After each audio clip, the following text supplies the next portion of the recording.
যে আল্লাহ কোরআন শরীফের মধ্যে সবচেয়ে বেশি নামাজের কথা বলেছে, জোরে কোন কথা ঠিক কিনা? বক্তা ওয়াজ আসবে, যত ওয়াজই করুক, এখানে নামাজের প্রাধান্য দিতে হবে, জোরে কোন কথা ঠিক কিনা? কারণ কোন ওয়াজ দিয়ে মানুষ ভালো হওয়ার সম্ভাবনা নাই। আজকে যেই যুবকের আর্জেন্টিনার পতাকা টাঙ্গাছে, ব্রাজিলের পতাকা টাঙ্গাছে, আর্জেন্টিনার খেলা দেখছে 3টা পর্যন্ত, ব্রাজিলের খেলা দেখছে রাত 4টা পর্যন্ত, আসসালাতু খায়রুন মিনান শোনার পরে তারা ঘুমিয়ে গেছে। এই যুবকদেরকে ওয়াজ দিয়ে ভালো করা যাবে না, এদের ভালো করতে গেলে নামাজ লাগবে, জোরে কোন কথা ঠিক কিনা? আল্লাহ কোরআনে বলেছে ইন্নাস সালাতা তানহা আনিল ফাহশাই ওয়াল মুনকার, একমাত্র নামাজই পড়ে তোমাদের যাবতীয় খারাপি ভালো সমস্ত খারাপি ফায়সা থেকে তোমাদেরকে হেফাজত করে দিতে, যেরকম সুবহানাল্লাহ। তাহলে কি ভাই নামাজের দরকার আছে না নাই? আপনারা বলেন তো, আপনারা সত্যি করে বলেন, আপনাদের এলাকার 5 ওয়াক্ত নামাজ পড়ে এরকম কোন যুবকের গায়ে আর্জেন্টিনার জার্সি দেখছেন? 5 ওয়াক্ত নামাজ পড়ে এইরকম যুবকের গায়ে আর্জেন্টিনার জার্সি, এইরকম যুবকের গায়ে ব্রাজিলের জার্সি, এইরকম যুবক আর্জেন্টিনার পতাকা টাঙ্গাছে। আমি হরফ করে বলতে পারি 5 ওয়াক্ত নামাজে যারা যায় তারা কোনোদিন আর্জেন্টিনা ব্রাজিলের সাপোর্টার হতে পারে না।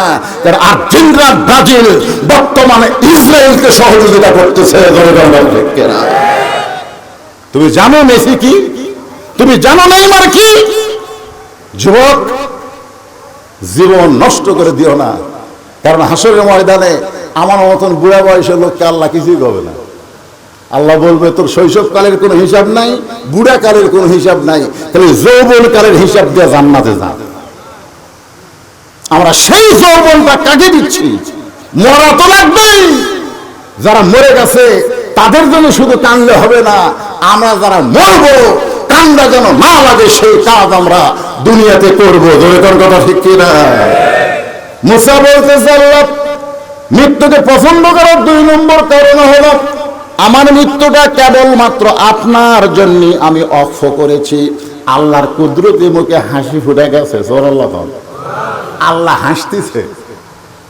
মুসা কিন্তু আল্লাহ দেখেনি, কিন্তু আল্লাহর সঙ্গে কথা বলে। কথা বলার সময় আপনি উল্লাপাড়া থেকে ঢাকার এক বন্ধুর সঙ্গে মোবাইলে কথা বলতেছেন, ও যদি ওখানে কথা বলতে বলতে হাসে, আপনি কি বুঝতে পারবেন না? যেরকম পারবেন কি পারবেন না? মুসা বলে আল্লাহ আপনি হাসেন কেন? আল্লাহ বলে আমার হাসার কারণ হলো তুমি বড় চালাক, যেরকম সুবহানাল্লাহ। আমি আল্লাহর হাসার কারণ হলো তুমি বড় চালাক। মুসা বলে আল্লাহ আমার মধ্যে চালাকির কি দেখলেন? আল্লাহ বলে মুসা রে, যে আমার জন্য মরবে আমি আল্লাহ বলতেছি তার মৃত্যু নাই।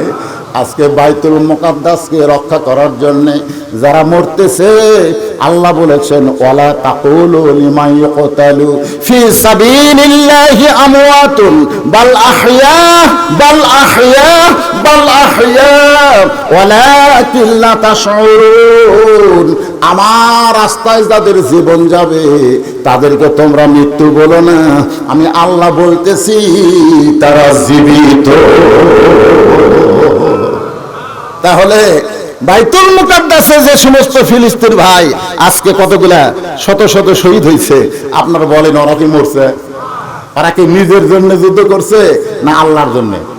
আল্লাহর ঘরকে রক্ষা করার জন্য। ইহুদির দখলে আল্লাহর ঘর দিবে না, কারণ যে বাইতুল মুকাদ্দাসে সমস্ত নবী রাসূল নামাজ পড়েছে, আমাদের নবী ইমামতি করছে, সুবহানাল্লাহ। সেখানে ইহুদিদের কোনো হাত আছে? মুসলমান জীবন দিচ্ছে। আল্লাহ রাস্তায় যারা জীবন দিবে, আল্লাহ রাস্তায় জীবন দিলে তাদের সামান্য একটা দৃষ্টান্ত আমি আপনাদের বোঝানোর জন্য বলতেছি। একজনের নাম হলো ইয়াজিদ, আর একজনের নাম হলো হোসাইন। দুটোই মুসলমান। হোসাইনের বাবা হচ্ছে হযরত আলী, রাসূলের জামাই। এই মনোযোগ দিয়ে শোনো। আর ইয়াজিদের বাপ হচ্ছে হযরতে মুআবিয়া রাদিয়াল্লাহু তাআলা আনহু, কাতিবে ওহী, যেরকম সুবহানাল্লাহ। নবীর কাছে যে আল্লাহর পক্ষ থেকে কোরআনের আয়াত আসে, সে আয়াতগুলো যিনি লেখে সেটা হচ্ছে ইয়াজিদের বাপ। তাহলে ইয়াজিদের বাপ সাহাবী, হোসাইনের বাপ সাহাবী। কিন্তু একজন মরে গেছে, আর একজন কিয়ামত পর্যন্ত বেঁচে আছে। জোরে কোন কথা ঠিক কিনা? আপনারা বলেন তো কে বেঁচে আছে? যাই মরিছে না যাক মারা হচ্ছে? বাংলাদেশের 3টা প্রেসিডেন্ট ক্ষমতা থাকতে বিদায় নিয়েছে। যদি বলা হয় বঙ্গবন্ধু শেখ মুজিবুর রহমান, সবাই বলবে মারছে। যদি বলা হয় জিয়াউর রহমান, সবাই বলবে মারছে। যদি বলা হয় জিল্লুর রহমান, সবাই বলবে মরছে। তাহলে দুটার বেলা কি কয়? কথা কয় না। কেরে গোরস্থানের মানুষের ওয়াজ একটু মনোযোগ দিয়ে শোনা লাগবে। দুটার ব্যাপারে কে কোনোদিনও বলবে না বঙ্গবন্ধু মরছে, এ কথা বলবে মারছে। জিয়াউর রহমান মরছে, এ কথা কেউ বলবে মারছে। আর জিল্লুর রহমান মারছে, এ কথা কেউ বলবে না, সবাই বলবে মরছে। এখন আপনাদের কাছে আমার প্রশ্ন, রাত গভীর হয়ে গেছে, গভীর রাতে একটু চিন্তা ভাবনা করে উত্তর দেন তো, মারা আর মরা এই দুটোকে এক? ভাগ কিন্তু আছে। মারার মরার মধ্যে তফাৎ কি, এইটা বোঝানোর জন্য বলতেছি। হোসেন রাদিয়াল্লাহকে হত্যা করার পর তার মাথাটুকু নিয়ে গেছে ইয়াজিদের দরবারে। জিয়াদ তার মাথা নিয়ে গেছে, আর দেহর আছে বর্তমান কারবালায়। দেহ কোন জায়গায়? কারবালায়, ইরাকেরই কারবালায়। আর মাথা নিয়ে গেছে দামেস্কে। ইয়াজিদ তখন ক্ষমতার চেয়ারে বসে, এরকম ক্ষমতার চেয়ার। ইয়াজিদের হাতে একটা লাঠি ছিল, ওই লাঠিটা হোসেন রাদিয়াল্লাহর মুখের মধ্যে ঢুকাইয়া দিল। লাঠি দেখেন, দেহ তো নাই, শুধু মাথা, সেই মুখের মধ্যে আবার লাঠি ঢুকায় বলে, হোসেন জেদ করে শেষ হয়ে গেলে তোকে আমি বলেছিলাম তাকে নামাজে নিয়ে যাও। কথা ঠিক না? এই কয় বাপ আছেন, খালি আড়িয়া ফেলতেছেন, আড়িয়ে সারাদিন খালি ঘরে আড়িয়া খালি ঘুরতেছে রাস্তা দিয়ে। কি কয়দিন ঘুরবো? ঘুরতে ঘুরতে একদিন বললো সেদের মতন বুড়া হয়ে যাবা। তোর কথা ঠিক না? বুড়া হয়ে যাবা, তখন তোমার মধ্যে মরার ভয় আসবে, আল্লাহর ভয় না। কিসের ভয়? মরার ভয়। মসজিদের নামাজ পড়বার যায় দেখে, আর মাজা ও বিয়ারিং যে মেশিন চলে না, সেই মেশিন হঠাৎ চলাবার গেলে চলবি, কারণ বিয়ারিং টিয়ারিং সব জাম মারছে। বিয়ারিং জাম মারছে, বিয়ারিং জাম মারা বোঝেন না? এখন হাঁটুর বিয়ারিং জাম মারছে, মাজার বিয়ারিং জাম মারছে, আর রুকু করা পারে না, সেজদাও করা পারে না, ওই সিয়ারত বসে থাকে খালি করতেছে। ফেরেশতাকে আল্লাহ এই যে তুমি কোরআনে কইছো কুমু লিল্লাহি কানিতিন, দাঁড়াও লিল্লাহি আল্লাহর জন্য কানিতিন, আনুগত্য নিয়ে দাঁড়াও। নামাজ দাঁড়িয়ে পড়তে হবে, দাঁড়াতে হবে। আর এই সারাদিন হাতে বাজারত যায়, 10-এর ব্যাগলে বাড়িতে আসে, আর মসজিদ আসে চেয়ার নিয়ে বসে, এর খবর কি? আল্লাহ বলতেছে সরকারি চাকরি না করে কেউ যদি পেনশন চায়, ওই জীবনেও পেনশন পাবি না। ধরে কোন কথা ঠিক কিনা? তো যৌবন বয়সে যদি তুমি নামাজ না পড়ো, বুড়া বয়সে চেয়ার ধরছে, তোমার ভাগ্যে পেনশন নাই, তোমার ভাগ্যে সোয়াব নাই, তোমার ভাগ্যে কবরে আসলে খালি। যদি ফুলগুলো হয় অভিমানে ঝরে যায়, আমি মালা গেথে বলো কারে পরাবো, সে যে কেন এলো না, কিছু ভালো লাগে না, কবরে আসুক তারি। কি কোন মজা আছে না নাই? ধরে কোন আছে না নাই? আমার মা বোনেরা পর্দার অন্তরে যারা বসে আছেন, আমার সামনে যে বাবাজিরা বসে আছেন, সবাই একটু মনোযোগ দিয়ে শুনবেন। যে ওয়াজটা আমি করতেছি এটা সকলের জন্য সমান, কারণ পুরুষের জন্যও নামাজ, নারীর জন্যও নামাজ আছে না নাই? যেরকম আছে না নাই? দেখবেন অনেক মেয়েরা রোজা খুব করে, রোজার দিকে হাতে, কিন্তু নামাজ আছে না নাই? যেরকম আছে না নাই? আমি মায়েদের বলবো, মা, 1 নম্বর আমল হলো নামাজ, যেটা হলো আল্লাহ দেওয়ার জন্য। নামাজ যদি না থাকে তাহলে সে আল্লাহর জন্য মরতে পারবে না। মান সাআলাল্লাহু তাআলা আশ-শাহাদাতা বিসিদকিন বাল্লাগাহুল্লাহু মানাজিলাশ শুহাদাই ওয়া মাতা আলা ফিরাশিহি, রাওয়াহুল বুখারী কিতাবুল মাগাজি। ধরে কোন সুবহানাল্লাহ। সবাই মাথা নিচু করে আছে। ইয়াজিদ খালি ইচ্ছা মতো বলে যাচ্ছে, হোসেন এখন তোর কি হলো? সমস্ত মুসলমান যখন মাথা নিচু করে বসে আছে, মাথা তুললেই মরার ভয়, মাথা তুললেই কিসের ভয়? মরার ভয়। মানুষের যখন মরার ভয় ঢুকে যাবে, ওই মানুষ আর হকের পক্ষে থাকতে পারবে না। কারণ মরার ভয়, ধরার ভয়, মরার ভয়, ধরার ভয়। আমার বউ আমারে কয়, এমন ওয়াজ করবেন উল্লাহ বারাত, বাড়ির যেন আসবার পারেন, পুলিশ যেন না ধরে।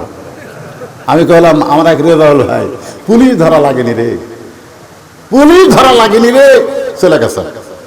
আমার বউ কয়, কুটি গেছে, কুটি গেছে, কুটি গেছে। তুমি পুলিশ ধরার ভয়ে কোরআন হক কথা গোপন করলে, রাস্তার মধ্যে আজরাইল ধরবি। জোরে কোন কথা ঠিক কিনা? কথা প্রকৃত মুসলমান যারা হবে, তারা পুলিশ ধরার আগে আজরাইল ধরার চিন্তা করবে। যে আজরাইল ধরার সময় লা তামুতুন্না ইল্লা ওয়া আনতুম মুসলিমুন, আল্লাহ কোরআনে বলতেছে মরিস না, মরিস না যতক্ষণ মুসলমান না হবে। এখন মুসলমান হয়ে মরতে গেলে কি লাগবে? ইন্না লিল্লাহি ওয়া ইন্না ইলাইহি রাজিউন। আয়াতের তাফসীর শোনা লাগবে না? জোরে লাগবে না? আমার মা বোনদের জন্য বলতেছি, মা, যদিও নামাজের ওয়াজ হচ্ছে, মুসা আলাইহিস সালামের মৃত্যুর পছন্দের 2 নম্বর কারণকে সামনে নিয়ে হোসাইন এখন মুখের মধ্যে লাঠি নিছে। এমন সময় একজন সাহাবী মাথা তুলছে। এই 10-12 জন সাহাবীর মধ্যে একটা সাহাবী মাথা তুলিছে, মাথা তুলছে। শুধু মাথা তোলেনি, খাড়া হয়ে গেছে। বসে থাকলে হবে না, বসে থাকলে হবে না তো। মাও বলতেছে, খবরদার বাইরেস না, বাইরে কিন্তু বাঘ আছে, বাঘ আছে, খবরদার বাইরে যাস না, ঘরের দরজা বসে থাক। মাও মনে করছে ছেলেকে আমি বাড়ির মধ্যে রাখলি ছেলে আমার নিরাপদ হবে। ছেলে আর বাড়া যায়নি। আস্তে আস্তে জঙ্গল বেড়ে গেছে, জঙ্গল কি বেড়ে গেছে, বাড়তে বাড়তে আর জানলা পর্যন্ত জঙ্গল এসে গেছে। ওই আর বাড়ায় না, কিন্তু বাঘ জানলার যে তারপর কান্দের কয়, মা তুমি বাড়াবার নিষেধ করছে, এখন বাঘই যে আমার জানলার কাছে, এখন কি? তখন মা বলতেছে, আমি বড় ভুল করছি রে, আমার বড় লাগতো, বার হ, খালি হাতে বার হোস না, খালি হাতে বার হোস না, কুড়াল নিয়ে দাও নিয়ে জঙ্গল কাটা সাপ কর। কথা ঠিক কিনা? বের হ মুসলমান, বের হ। বসা থাকলে ইমান থাকবে না। কথা ঠিক কিনা? বের হ। আমার বলা দরকার ছিল বের হ, খালি হাতে না, একটু সাইজ করার মান না বাড়া। কথা ঠিক কিনা? একজন মাথা তুলেছে, যেই সাহাবী মাথা তুলেছে তার নাম হলো আনাস ইবনে মালিক। আনাস ইবনে মালিক, যিনি একাধারে 10 বছর আল্লাহর নবীর খেদমত করেছে। এখন অনেকে মনে করতে হলো নবীর খেদমত করতেছে মানে নবীর পা টিপে নাকি। এখন কতগুলো বক্তা এসে দেখবেন, আমি দেখছি অনেক হাফেজি মাদ্রাসায় বক্তা এসে 3 জন ছাত্র লিখছে, ওরা ফট করে পর্দা দেয়, এরকম একটা পর্দা টানে দেয়, বুঝলেন? পর্দা টানে দেয়, হুজুর রেস্টে আছে। 3 জন ছেলে, কেউ কপাল টিপতেছে, কেউ আঙ্গুল টানতেছে, কেউ উড়ে টিপতেছে, ওরা হাঁটু টিপে দিচ্ছে। একজন পুরুষ আর একজন পুরুষের গায়ে হাত দেওয়া হারাম, গায়ে হাত দেওয়া হারাম। তোমার এতই যদি টিপে এলে ওর অভ্যাস থাকে, বইয়ের থেকে টিপে এলে কথা না যায়। আবার খালি বইয়ের থেকে টিপে লেও না, বউ কেন টিপে দিও। কারণ আল্লাহ কোরআনে বলেছেন, হুন্না লিবাসুল লাকুম ওয়া আনতুম লিবাসুল লাহুন্না।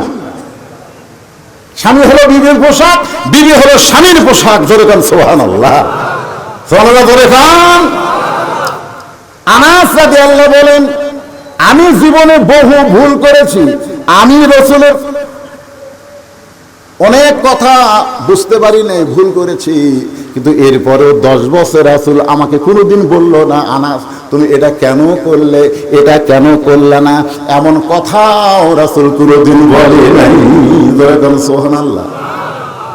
আনাস বলে, ইয়াজিদ তুমি যার মুখে লাঠি ঢুকায়া ব্যঙ্গ করতেছো, তিরস্কার করতেছো, সেই হোসেনকে তুমি চেনো? সুবহানাল্লাহ। সেই হোসেনকে তুমি চেনো? চেনো? আগে চেনা লাগবে তো, আগে চেনা লাগবে না? আলেমদের না চিনলে সম্মান দিবের কোত্থেকে? আগে চেনা লাগবে। তুমি চেনো হোসেনকে? আমি 10 বছর নবীর খাদেম ছিলাম, নবীর গোলাম ছিলাম, এ কথা বলা হারাম, এ কথা বলা হারাম। কেউ যদি নাম রাখে গোলাম নবী, নাম রাখা হারাম। গোলাম রব্বানি নাম রাখা যাবে, গোলাম রব্বানি, রবের গোলাম বলা হবে, নবীর গোলাম বলা যাবে না, নবীর খাদেম বলা যাবে। ধরে কোন কথা ঠিক কিনা? কথাগুলো খুব খেয়াল করবেন। নাম তো গোলাম রসুল, আমি রাসূলের গোলাম, তো চাপাত লাত্তি মেরে জাহান্নামে পাঠাবে। রাসূলের গোলামি করার জন্য আল্লাহ তোমাকে এখানে পাঠাই নাই, রাসূলকে অনুসরণ করার জন্য আল্লাহ বলেছে। ধরে কোন কথা ঠিক কিনা? অনেকে নাম গোলাম রসুল, গোলাম নবী। আমি কই ভাই এগুলো ভাই কত হুজুরের সামনে পরিচয় দিলাম। কি মনে করতেছেন কার গোলাম হওয়া লাগবে? নাম রাখেন গোলাম রব্বানি, গোলাম রহমানি, এগুলো নাম রাখা জায়েজ আছে, আল্লাহর গোলাম। আমি 10 বছর রাসূলের খেদমত করেছি। রাসূল ফরজ নামাজগুলো মসজিদে পড়তেন, আর নফল সুন্নত গুলো নিজের বাড়িতে পড়া পছন্দ করতেন। আল্লাহ রাসূল নফল নামাজের সেজদায় প্রত্যেকে ওই হোসাইন যার মুখে লাঠি ঢুকাইছো, সেই হোসাইন তখন ছোট্ট ছিল, প্রত্যেকে এসে আল্লাহ নবীর পিঠে চড়েছে। নবী আছে নামাজের সেজদায়, আর নবীর পিঠে চড়ে বলতেছে, চল ঘোড়া চল, চল ঘোড়া চল, চল ঘোড়া চল। আনাস বলে, ইয়াজিদ রে,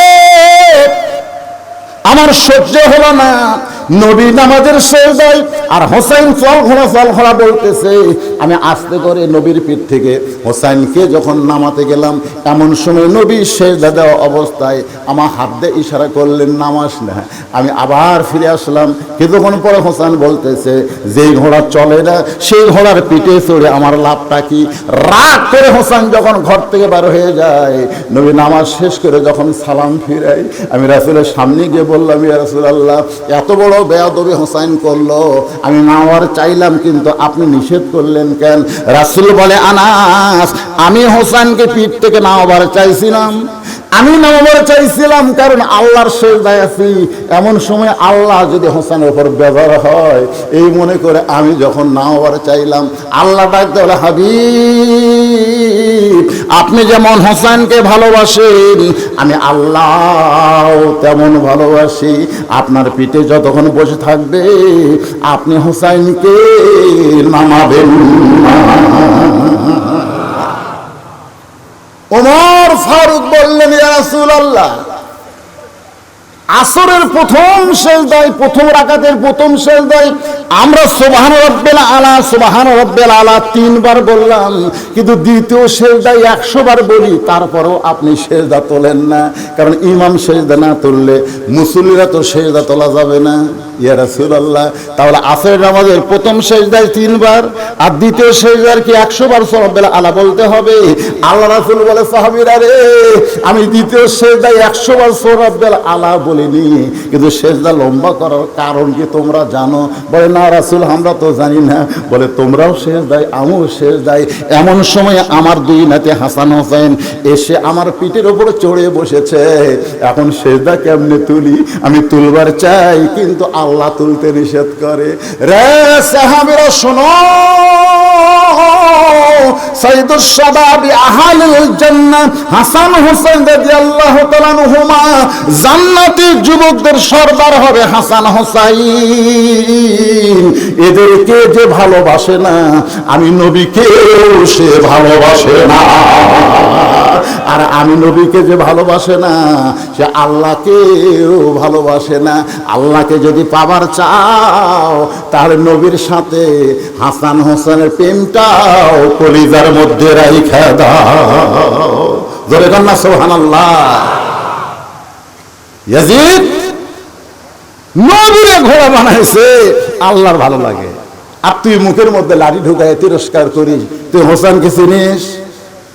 আজ ক্ষমতার চেয়ার পায়া তুই যা ইচ্ছা তাই করতেছিস। আমি রাসূলের সাহাবী আনাস বলতেছি, একদিন তুইও থাকবি না, তুই মরে যাবি, কিন্তু হোসাইনের মরণ নাই।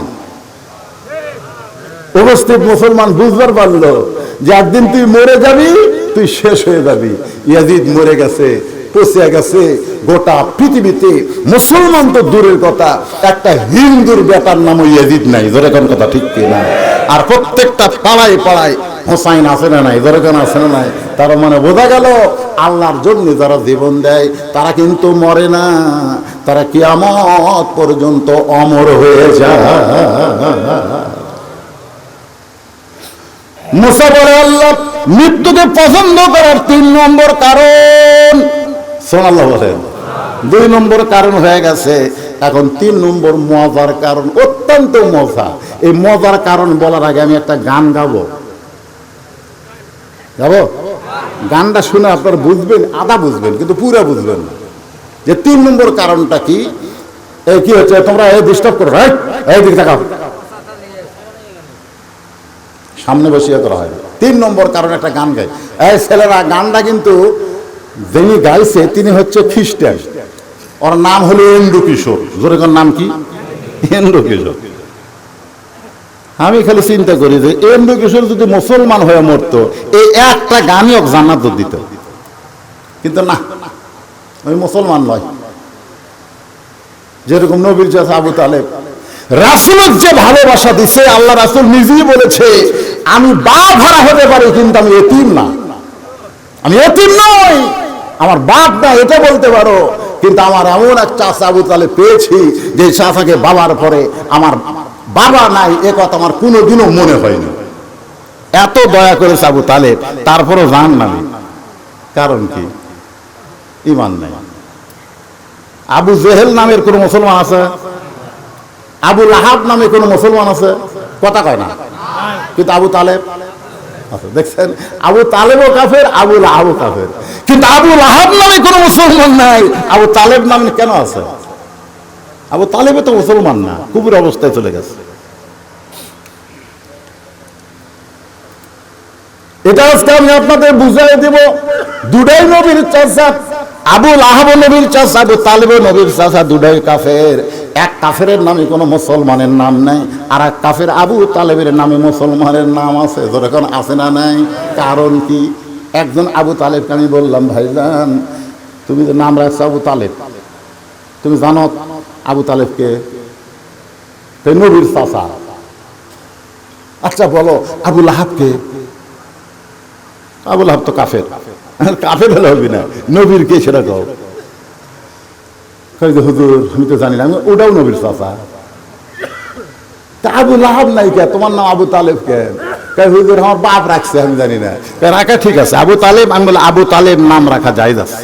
সুবহানাল্লাহ কোন কি জন্য জায়েজ? শোনা লাগবে না? হ্যাঁ, এটা শোনা লাগবে। কারণ গান ঢাঙ্গাকে কই, আপনারা খুব খেয়াল করবেন, গানের দিকে খেয়াল দেখেন তো। মুসানবী মৃত্যুকে ভালোবাসা 3 নম্বর কারণ আপনারা বুঝবার পারেন কিনা? চলতে পথে 2 দিন থামিলাম, যাবার কালে একজন আরো দেখা না পাইলাম, ও আমার সাদের মালা যায় রে ছিঁড়ে, রইব না আর বেশি দিন তোদের মাঝারে। ডাক দিয়েছেন, এই জায়গাতে একটু ভুল হলো। ওই হিন্দুতে বা খ্রিস্টান ওই দয়াল কবি, কিন্তু আমরা দয়াল কব না, আমরা বলবো আল্লাহ। ধরে কোন কি বলবো? তাহলে কি বলেন? ডাক দিয়েছেন আল্লাহ আমারে। আপনারা বলেন ডাক দিবে আল্লাহ আমারে, এইটা এন্দ্র কিশোর না বলে কেন বললেন দিয়েছেন? কারণ দিয়েছেন হলো অতীতকাল। তিনি গানের মধ্যে বর্তমান ভবিষ্যৎ না বলে ডাক দিবে হলো, এটা হলো বর্তমান, দিবেন হলো ভবিষ্যৎ, দিয়েছেন হলো অতীতকাল। আপনারা বলেন তো গানের মধ্যে কি বলেছেন? ডাক দিবেন দয়াল আমারে, না ডাক দিয়েছেন? তো ডাক দিয়েছেন কেন বললেন? এন্দ্র কিশোর খ্রিস্টান হতে পারে, কিন্তু এই গানটা যিনি লিখেছেন তিনি তো আর খ্রিস্টান না, তিনি কোরআনের সূরা মুলকের 2 নম্বর আয়াতকে এই গানের মধ্যে নিয়ে এসে বলতেছেন, আল্লাযী খালাকাল মাউতা ওয়াল হায়াতা লিয়াবলুয়াকুম আইয়ুকুম আহসানু আমালান ওয়া হুয়াল আজিজুল গফুর। কি মজা রে! এই মুসা নবীর মৃত্যুর 3 নম্বর কারণ শোনার পরে আপনাদের কারো আর বাঁচার স্বাদই থাকবি না, খালি মন চাবি কখন মামুরে, কখন মামুরে। আমার আত্মীয় বুঝলেন সেই বাসা করছে শহরে, আমি তো গ্রামে থাকি। আমার এই বাড়ি কই অভ্যাস আছে, কি কয় বাড়ি। আপনার গ্রামের লোকেরা কি করেন, এটা কার বাড়ি, এটা কার বাড়ি, এটা কর না। তো আমার ওই দোস্তর বাসার যায়, বাড়ির যায়, আমি বললাম কে ভাই এত সুন্দর গেট আর যে সুন্দর বাড়ি, কত টাকা লাগছে? তখন বলতেছে তুমি শিক্ষিত হয়েছে, আলেম হয়েছে, বক্তা হয়েছে, কিন্তু জ্ঞান কম। আমি বললাম কেন ভাই? কিন্তু এই কোটি টাকা খরচ করে এর নাম বাড়ি? এই তোর গ্রামের বাড়ি কত? কে আছে বাড়ি করছি আর রাগ ধরছে, বলা লাগবে বাসা। বলা লাগবে ভাই এত সুন্দর বাসা, এত সুন্দর বাসা বলা লাগবে, কিন্তু আমি কইছি বাড়ি। এই বাড়ি কোয়াতে আর রাগ। আমি তখন বললাম তাহলে আব্দুল আলিম কি ভুল কইছে নাকি? ও আমারে বলতেছে আব্দুল আলিম কি কইছে? বলে আজ থেকে 50 বছর আগে আব্দুল আলিম একটা গান গায়ে গেছে, এপারে তোর বসত বাড়ি, ওই পারে তোর বাসা। সবাই বলেন এপারে তোর বসত বাড়ি, ওই পারে তোর বাসা। ভব দরিয়ায় পাড়ি দিতে কেমনে করলি আশা, লাভ করিতে আইসারে ভবে হইলারে বেদিশা। রতন কাঞ্চন বদল দিয়া, রতন কাঞ্চন বদল দিয়া কিনলি তামাশিসা। এপারে তোর বসত বাড়ি, ওই পারে তোর বাসা। ও আমারই কইল ভাই এই গান দিয়ে আপনি কি বুঝাইলেন? আমি বললাম গান দিয়ে বুঝাইলাম পাগল, দুনিয়াতে কয়দিন আমরা বসত করব, আর যেখানে বসত করা হয় সেটা হলো বাড়ি, আর চিরস্থায়ীভাবে যেখানে থাকা হবে সেটার নাম হলো বাসা। আপনাকে অনেক ধনী মানুষ সেটা এখন শহরে বাসা করছেন, কিন্তু আপনাদের এই পূর্ণিমাঘাতি তাদের বাড়ি আছে, মাঝে মধ্যে তারা কিন্তু আসে, থাকতে চাই না। যেরকম ঠিক কিনা? গ্রামের লোকেরা বলে ভাই এতদিন পরে যখন আইছেন বাড়িতে একটু থাকেন। তাই না ভাই আমার বাসার যাওয়া লাগবে, আমার বাসার যাওয়া লাগবে। তার মানে বাড়িটা দেখতে আসা যায় কিন্তু থাকার জায়গা না, আমি থাকবো বাসায় গিয়া। ইমাম গাজ্জালি বলেছেন দুনিয়ার যেগুলো বাসা আছে তোমরা বাসা মনে করে আশা করতেছো থাকবে চিরকাল, কিন্তু শহরের বাসা থাকলে গ্রামের বাড়ি যেমন তোমার ভালো লাগে না, জান্নাতে যাদের বাসা তৈরি করা হয়ে গেছে তাদের দুনিয়াও ভালো লাগবে না। আইসে ঠিকই তাদের যাইতে হবে, এই চিন্তা তারা সব সময় করবে। কথা বলেন ঠিক? এখন মুসা নবী মৃত্যুকে পছন্দ করার 3 নম্বর কারণ বলবো। এই কারণ বলার আগে আমার মা বোনেরা খালি খেপতিছে যে এই আজ্ঞাটা আদায় করে গেল, জামাই কি এক ওয়াজ করলো আমরা বুঝতে পারলো না, কাপন চোরা, আর বক্তা সে কি এক ওয়াজ ধরলো রে, আমাকে ওয়াজ তো কেউ করলো না। ঠিক কিনা বলেন?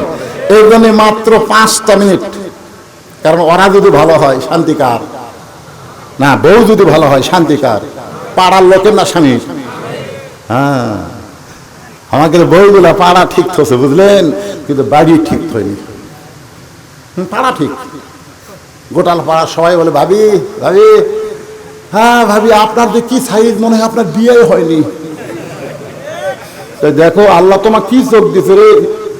আর আমার স্বামী এই ভালো কথা আমার কোনোদিনও কয়নি।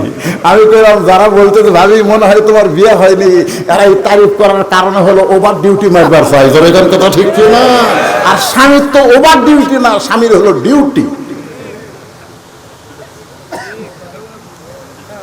কারণ আপনাদের পুরনো গাছিতে এই জায়গায় আবার কোনদিন আসতে পারবো তার কোনো গ্যারান্টি নাই। ধরে কোন কথা ঠিক কিনা? একই থানায় ওয়াজ ছিল আমার আর কাউসারির, একই থানায়। যেদিন মারা গেল আমার ওই থানাতে ওয়াজ ছিল। আমরা দুই ভাই, এক জায়গা তো ওয়াজ নাই কিন্তু একই থানায়। আমাকে আজরাইল সেদিন ধরবার পারেনি। আমাকে হয়তো খুঁজিছে, খোঁজার পর দেখতেছে কোনটাক ধরলে এখন কাম হবে, এই কাউসারি ধরছে না। ওয়াজ ওঠার আগে আমাকে বললো, ভাইজান শরীরে একটু খারাপ লাগতেছে, আপনার কখন দেবে? আমি বের করে চালাচ্ছিলাম। আমি বললাম, ভাই এর কিন্তু কি অভ্যাস হলো, আদায় করতেছে বক্তা তুলে দেওয়ার আক্কেলই নাই। আমি তাই বলতেছি, তাহলে দোয়া করেন ভাই, আমি টেতর যাচ্ছি, শরীর একটু নার্ভাস লাগতেছে, দোয়া করেন। আমি দোয়া করলাম, ফি আমানিল্লাহ। কি ভাবতেছেন? বাড়িতে বলে গেছে বউকে যে 2টার দিকে আসবো।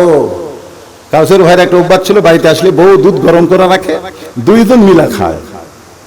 স্বামীর জন্যই বউ রাখে, কিন্তু স্বামী আবার একলা খায় না, বউ লিয়া খায়। এই জন্য স্বামী যাওয়ার মাত্র কয়েকদিন পরে বউ চলে গেছে। ধরে কোন কথা ঠিক কি?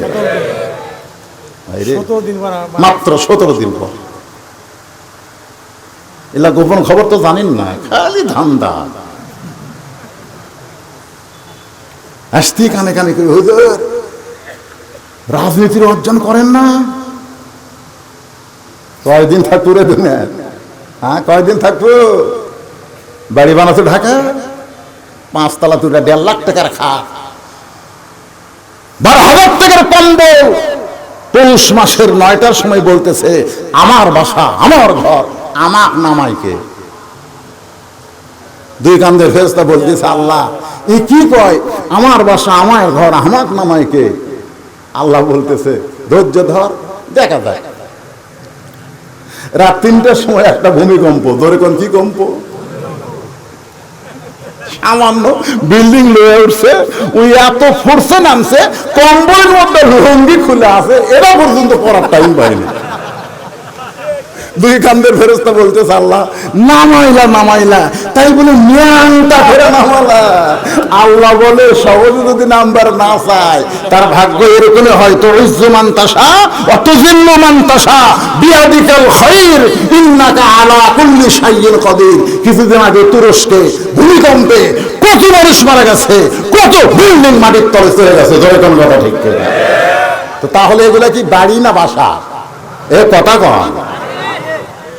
মুসলিম মৃত্যুকে ভালোবাসার 3 নম্বর কারণ বলার আগে আমার মা বোনদের জন্য 5টা মিনিট ওয়াজ করব। একটু ধৈর্য ধরে শুনতে হবে, কারণ আমার মায়েরা তো আমাদের অংশ। ধরে কোন ঠিক কিনা? কারণ একজন নেপোলিয়ান বলেছে, মা যদি ভালো হয় তার পেটের সন্তান আল্লাহর ওলি হয়। নেপোলিয়ান ছিল খ্রিস্টান, ও কিন্তু মরিয়মের কথা, মা মরিয়মের কথা মনে করে বলেছে, কারণ মরিয়মের স্বামী ছিল না, তার পেট থেকে ঈসা আলাইহিস সালাম বের হয়েছে। এই কারণে একজন নেপোলিয়ান বলেছে, মা যদি ভালো হয় তার সন্তান ভালো হয়। কিন্তু একজন মুসলমান আমরা বলবো, মা যদি ভালো হয় তার সন্তান আল্লাহর ওলি হয়। যেমন আব্দুল কাদের জিলানী উম্মুল খায়র ফাতেমার পেট থেকে আল্লাহর ওলি হয়ে জন্ম নিয়েছে। ইমাম গাজ্জালি বলেছেন, মেয়েদের পেটে যখন বাচ্চা আসে তখন মেয়েদের মাসিক ব্যারাম আল্লাহ বন্ধ করে দেয়। কি জন্য বন্ধ করে দেয় এটা কিন্তু অনেকে হিসাব করে না। মেয়েদের প্রতি মাসে 3 দিন 5 দিন একটা অসুখ হয়, মেয়েদের হয়। যারা বিয়ে করছেন তারা জানতেছেন না, যারা বিয়ে করতেছেন জানতেছেন না। আপনি খুব মোশনলে বইয়ের কাছে গেছেন, বউ তখন কি কয়, রেড সিগন্যাল। তো এখন 3 দিন 5 দিন এটা একটা অসুখ হয়, কিন্তু যখনই পেটে বাচ্চা আসে তখন আল্লাহ তাআলা এই অসুখটা বন্ধ করে দেয়। কেন? এটাও বন্ধ করে দেয় যে বাচ্চা পেটে থাকা অবস্থায় মার যেন কোনো ইবাদতের কমতি না হয়। এই অসুখ হলে কোরআন পড়া যাবে না, নামাজ পড়া যাবে না, রোজা করা যাবে না। এই জন্য আল্লাহ সন্তান পেটের সাথে সাথে সন্তানের জন্য মায়ের ইবাদতের যেন কোনো কমতি না হয়, এই জন্য অসুখ বন্ধ করে দেয়। কারণ মায়ের ইবাদতের সাথে, মায়ের খাওয়ার সাথে, মায়ের ঘুমানোর সাথে, মায়ের বেড়ানোর সাথে, মায়ের কথার সাথে পেটের বাচ্চারও একটা সম্পর্ক হয়ে যায়। পেটত বাচ্চা নিয়ে মা যদি গোটা পাড়া ঘরে, সেই সন্তান দুনিয়াতে সে কোরআনের মাহফিলে বসে থাকবে না, কারণ পেটের মধ্যে আর ঘরণী ব্যায়াম শুরু হবে। ধরে কোন কথা ঠিক কিনা?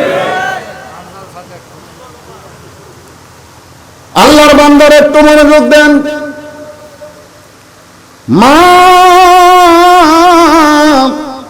আপনাদের এক নম্বর আমল হলো অকরণা ফি বুয়ুতিকুন্না ওয়ালা তাবাররুজনা তাবাররুজাল জাহিলিয়াতিল উলা। গভীর রাত্রে হযরত আলীর বুকের ভিতরে ফাতেমার মাথা, ফুপায় ফুপায় কাঁদতেছে। আলী বলে, ফাতেমা কান্দো কেন? বুকের মধ্যে মাথা দিয়া কান্দো কেন?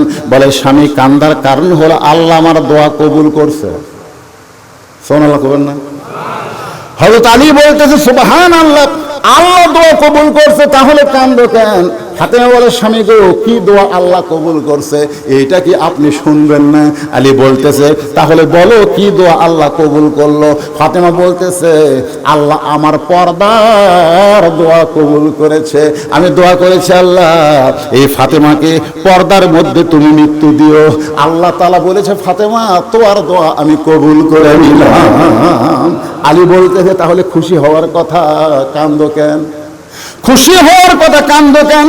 সারা জীবন যেই ব্যক্তি পর্দা করেছে, মরার সময় তো সে পর্দার ভিতরেই মরবে। কারণ যারা পর্দা করে না তাদের কথা আলাদা, কিন্তু যে ফাতেমা পর্দা করেছে আমি স্বামী হিসেবে তো জানি, তাহলে তুমি পর্দার মধ্যে মরবে, আল্লাহ কবুল করেছে, তাহলে কান্দার কারণ কি? ফাতেমা বলে, স্বামী গো, সেই দোয়া কবে কবুল হয়েছে সেইটা কি শুনবেন না? আলী বলতে যে কবে সেই দোয়া কবুল হয়েছে? ফাতেমা বলে, স্বামী মনে কষ্ট নেবেন না, মন খারাপ করবেন না, আজকে গভীর রাত্রে পর্দার ভিতরে ফাতেমার মৃত্যু হবে।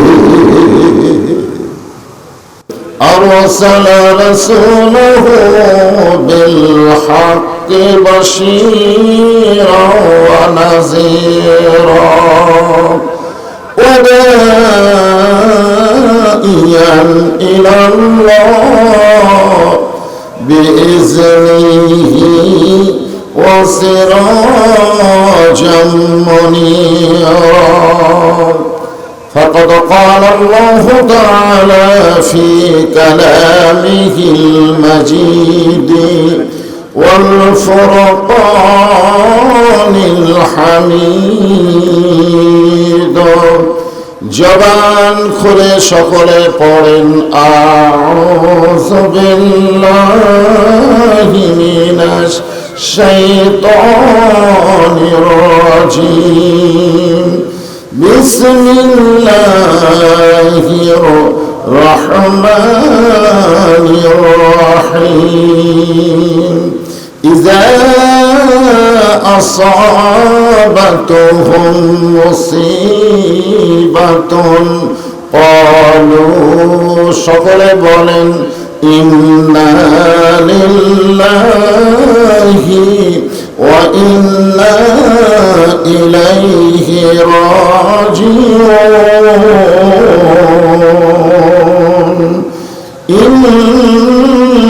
ইন্নাল্লাহা ওয়া মালাইকাতাহু ইসাল্লুনা আলান নবী ইয়া আইয়ুহাল্লাযীনা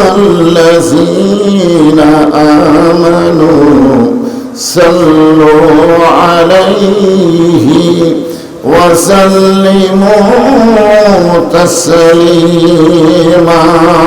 আল্লাহুম্মা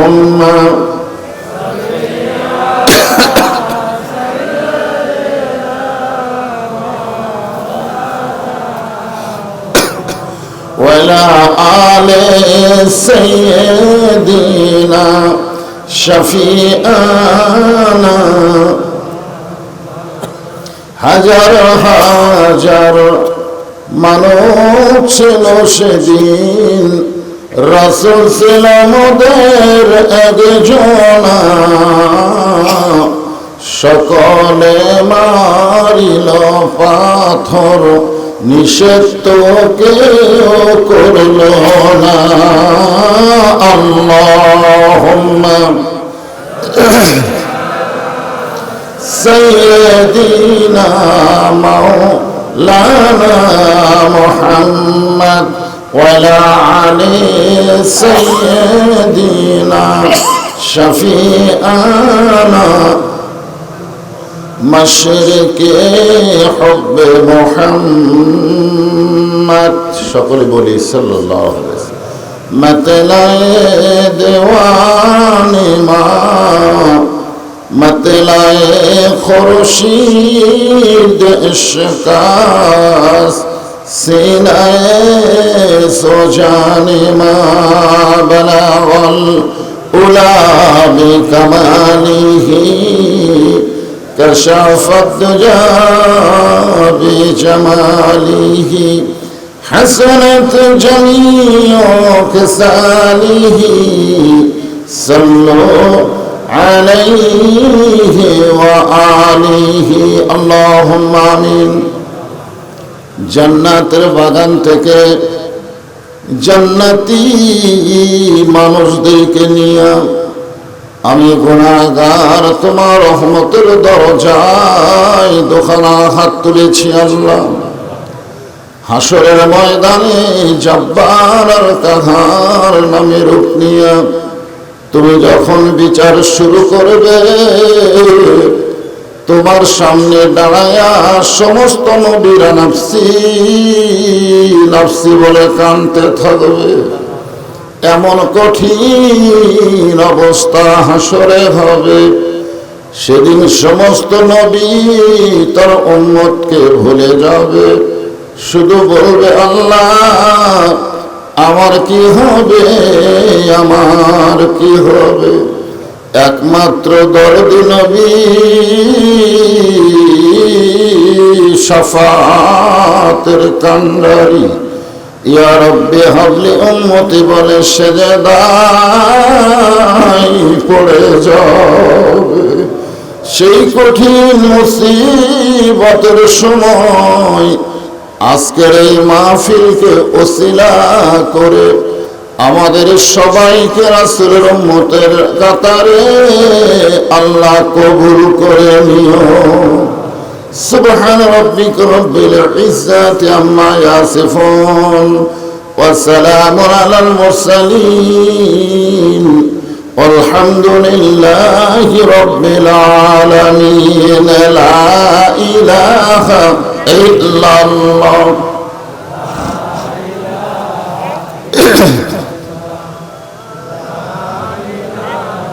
ফ্যানের বাতাসে একটু লাগতেছে না, ফ্যানের বাতাসে ঘুম পড়েছে। লা ইলাহা ইল্লাল্লাহ, লা ইলাহা, লা ইলাহা। চাঁদ সূরজ আর গ্রহ তারা আল্লাহ নামের পাগল পারা, চাঁদ সূরজ আর গ্রহ তারা আল্লাহ নামের পাগল পারা। আমার আল্লাহ নামের এতই দয়া,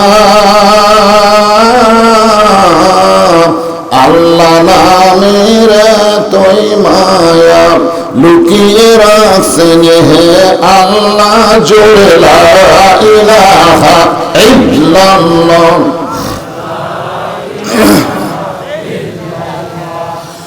ইল্লাল্লাহু ইল্লাল্লাহ, ইল্লাল্লাহু ইল্লাল্লাহ, লা ইলাহা, লা ইলাহা ইল্লাল্লাহু মুহাম্মাদুর রাসূলুল্লাহ।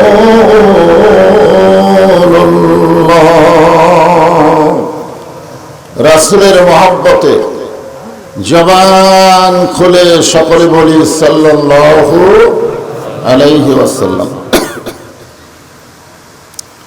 ফুলিয়া পুঠিয়া পূর্ণিমাঘাটি ছয়বাড়িয়া কবরস্থান ও হাফিজি মাদ্রাসার উন্নতি কল্পে আজকের এই ইসলামী জলসায় আল্লাহ তাআলা যিনাকে সম্মানিত সভাপতির আসনে কবুল করেছেন, জনাব মোহাম্মদ রেজাউল ইসলাম তপন, অত্র ইউনিয়ন পরিষদের সম্মানিত বর্তমান চেয়ারম্যান,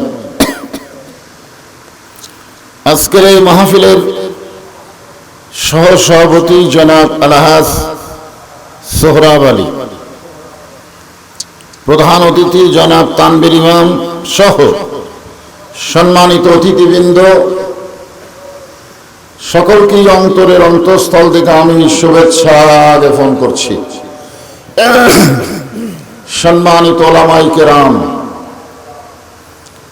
আমার সামনে আপনাদের মাঝে মাঝে যে সমস্ত আলেম ওলামা বসে আছেন, মঞ্চে ভূমিষ্ঠ আছেন, মাগরিবের নামাজের পর থেকে এত রাত পর্যন্ত কোরআন হাদিসের আলোকে যেনারা গুরুত্বপূর্ণ আলোচনা করে আপনাদেরকে শোনালেন,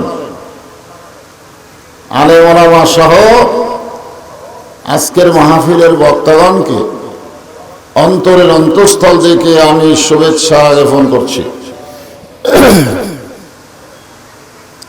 এই মুহূর্তে আমার সামনে যারা বসে আছেন,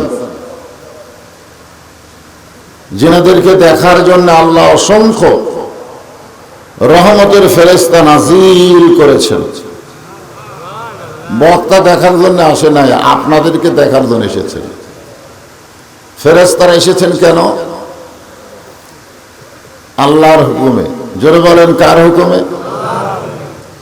এখানে আল্লাহ ফেরেশতা পাঠায় প্রমাণ করে দিলেন, যেখানে কোরআন হাদিসের আলোচনা হয় সেটা দুনিয়ার সাধারণ কোনো মাহফিল নয়।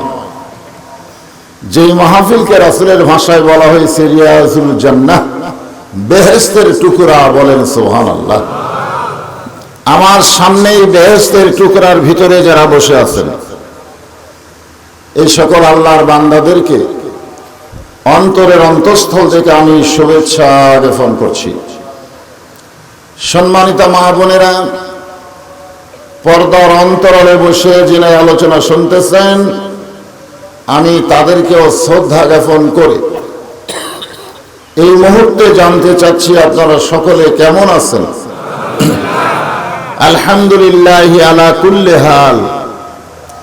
রাসূলুল্লাহ সাল্লাল্লাহু আলাইহি সাল্লাম, আল্লাহ রাসূল বলেছেন, সর্ব অবস্থায় আল্লাহর শুকরিয়া আদায় করা হলো বান্দার হক।